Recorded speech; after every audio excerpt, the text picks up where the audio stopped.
Hello, I'm Michael Walsh, and it's okay to use the video for the book and internet. Oh,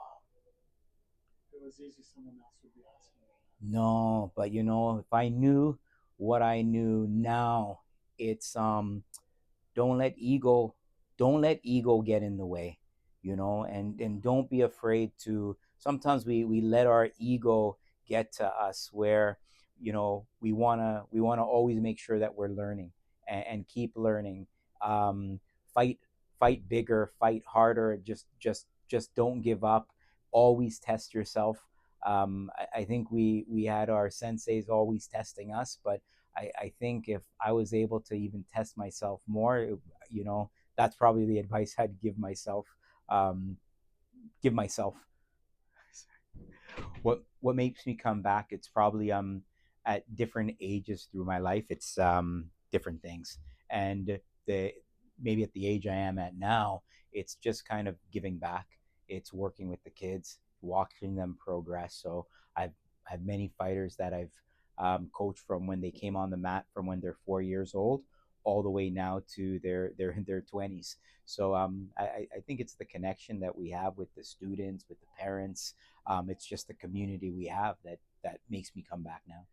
Like Sensei Goki, he really truly changed my life. I think um, I was brought to him by another one of my senseis, who I originally started with at a community center, and I won a few tournaments, and then he kind of took me to Shinbukan for extra training.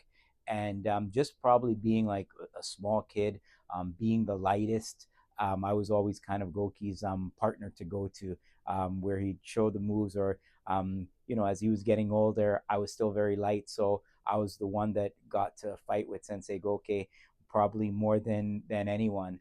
But what he just taught me, it's just really perseverance. Never give up. I think I was fortunate enough that I had strong leaders around me as a kid.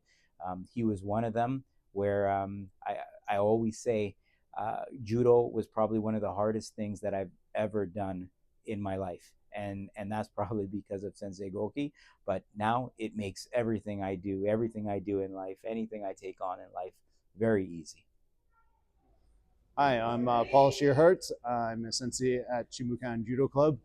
I love teaching the kids and have been doing judo for about 40 years now. So what keeps me coming back to judo is I still love to compete. So I do that more for fun. But the other thing, I really enjoy seeing the kids get better. So it's really rewarding for me to watch the kids improve, from not being able to do a somersault to being able to do complete judo, to do complete break falls, to be able to throw and succeed at that, and cartwheels and all sorts of things. It's fantastic.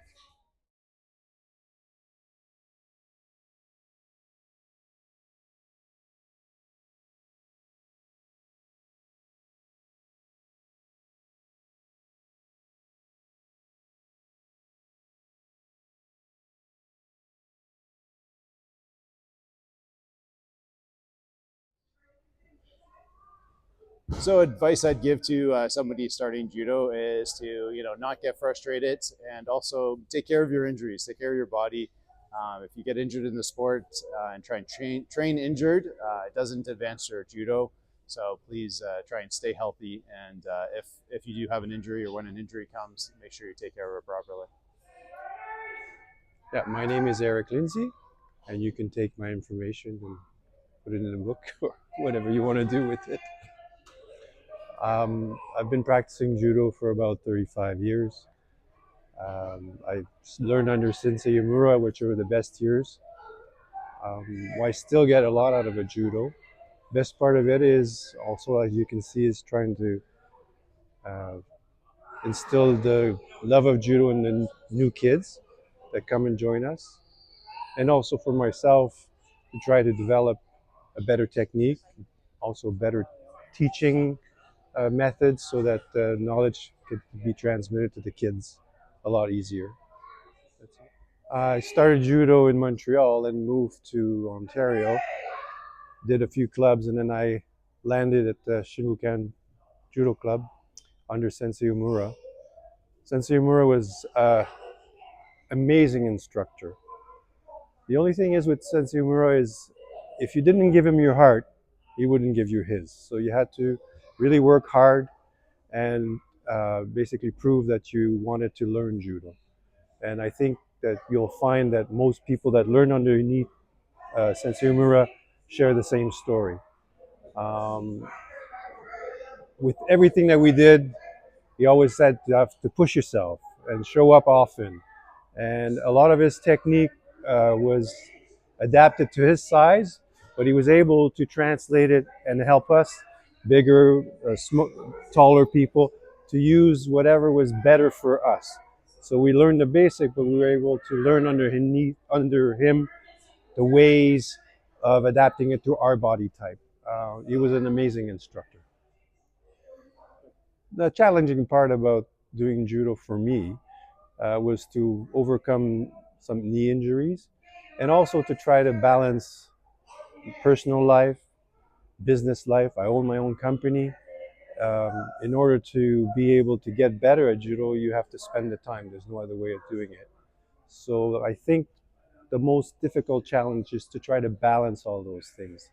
Injuries, business time that you need at work, family time. These are the biggest challenges I find.